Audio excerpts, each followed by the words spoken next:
Now, last time we watched the film Tape by Richard Linklater. We certainly did. 2 mixed reviews.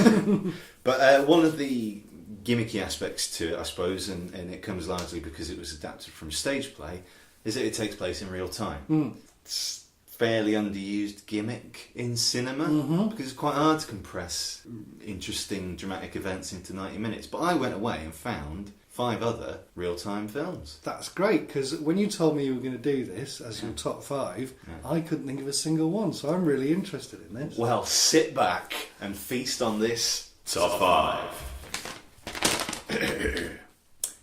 At 5, Phone Booth. Oh, yes. Directed by Joel Schumacher, a man of ups and downs, but written by B-movie legend Larry Cohen. I think Phone Booth's great, and really short, like 70, 75 minutes. Is it? Do you know, I'm not sure whether I've even seen it. Well, because you know what the setup is, Yeah. just from even seeing trailers. Yeah.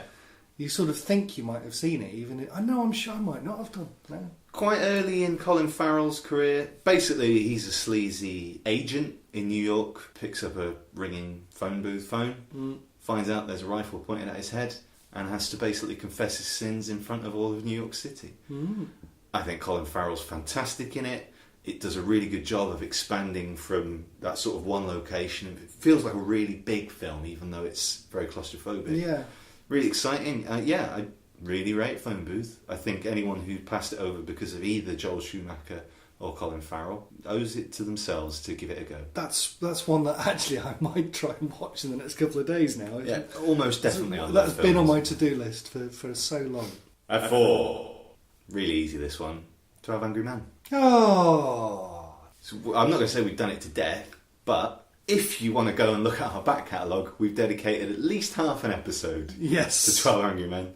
So go and have a listen to that. It was a corking film. Yeah, do go back and listen, but it's a high recommendation, I think, from both of us, that one, wasn't it? Yeah, I think it's a classic. The only reason I've put it at 4 is because the real-time aspect of it is not so important. No. At 3, United 93. Oh. Directed by Paul Greengrass. Now that is interesting, because you go, obviously, from boarding a plane to taking off, to terrorist incident, to, spoiler, the crashing of the plane. Yes. But also you have all of the ground level, like control tower stuff. Really, really tense and builds and builds. Have you seen it? No. The last sort of few minutes of that film were amazing, because when it cuts to black before the credits, you heard the whole cinema breathe out like they hadn't breathed for 5 minutes. It sort of jumps around between the plane and the ground and the whole national situation and the people on the plane realising that the towers have been hit and all that sort of stuff. But then there's a point probably 15-20 minutes from the end where it just sticks to the people on the plane. Right. And you know where it's headed. Yeah. And that makes it unbearably tense. And to do it all in pretty much the amount of time that whole flight took is a really, really amazing technical achievement, I think. That's interesting. It was a film that I was put off from watching because of the subject matter, and I thought it was going to be approached with something of a Hollywood gloss that I wouldn't appreciate. Yeah. So it's interesting that it sounds like it's much more than that. It's Paul Greengrass, a British director, but he does political thrillers. It's just about what these guys did. Yeah, what happened on that plane, and awesome film. Okay.